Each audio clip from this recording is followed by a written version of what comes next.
E aí, beleza? Hoje eu tô aqui para apresentar essas tecnologias que a gente tá usando no projeto, tá? Esse vídeo é totalmente dedicado a isso.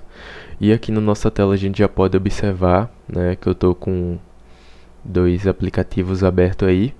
No lado esquerdo temos o notebook LM para a gente fazer a leitura das tecnologias. E em paralelo na direita temos o VS Code, né? Já temos aqui o nosso projeto aberto, né? Web Scraping API. Primeiro contato com o nosso projeto. E aqui também temos o arquivo requirements.txt aberto, né, que ele lista aí todas as dependências base que a gente usa aí para fazer esses robôs de web scraping, ok? Então vamos lá. Temos aí a primeira tecnologia da lista, Python, que é a linguagem base de todo o projeto, né? Python é pioneiro para fazer esses robôs de web scraping. Temos o Fast API, né, que é um framework para expose endpoints HTTP da API, né? Temos o Pydantic, que é a validação dos esquemas do payload, né, ou seja, das requisições, né?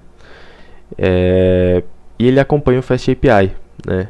Então, mesmo se Pydantic não fosse uma dependência direta nossa aqui para fazer as validações, ela já seria uma dependência indireta por conta do Fast API, né? Que o Fast API usa Pydantic, tá?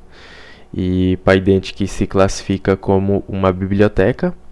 E em seguida temos outra biblioteca aí que é o HTTPX, né? Que simula um cliente HTTP para fazer requisições em sites estáticos, ok?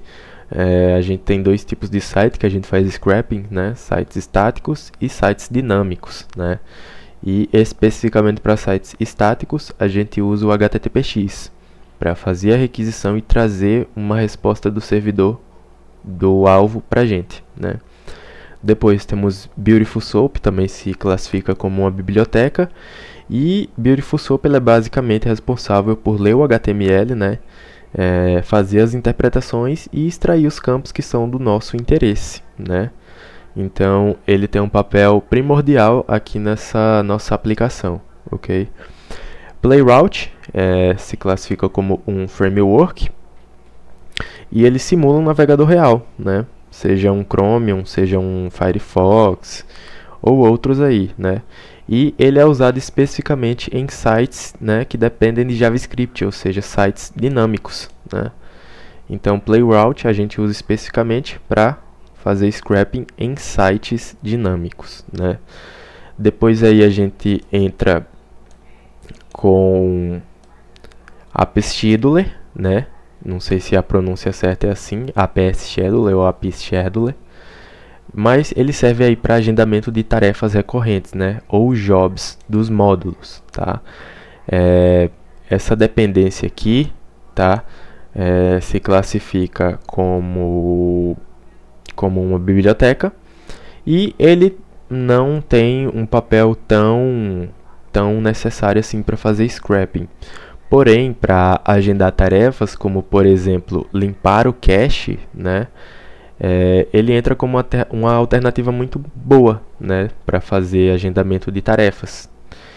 E aqui, especificamente no momento, a gente usa ele justamente para limpar o cache, né, do módulo que a gente tem no momento, que é o próprio Mercado Livre. Então ele limpa o cache lá, né, aqueles arquivos JSON do Mercado Livre que a gente vai ver mais para frente. E ele também pode fazer outros jobs, ok? Que são esses agendamentos aí. A gente tem também o Python.env, que ele vai fazer a leitura de variáveis de ambiente dos arquivos .env, né? O arquivo .env está aqui, tá? Já estou mostrando ali as três linhas de código, que a gente tem três variáveis de ambiente definida como base, né? Que é a API, a AppEnv e a AppPort, ok? Depois temos aí o Uvicorn, que ele serve como o programa de servidor, né? Que é responsável por hospedar a API em local, né? Localhost ou a própria produção, né, de um servidor VPS.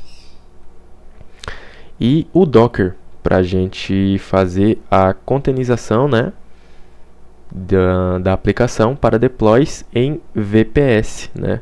Então o Docker aí ele entra como um empacotador, né, da aplicação inteira em um único container, ok?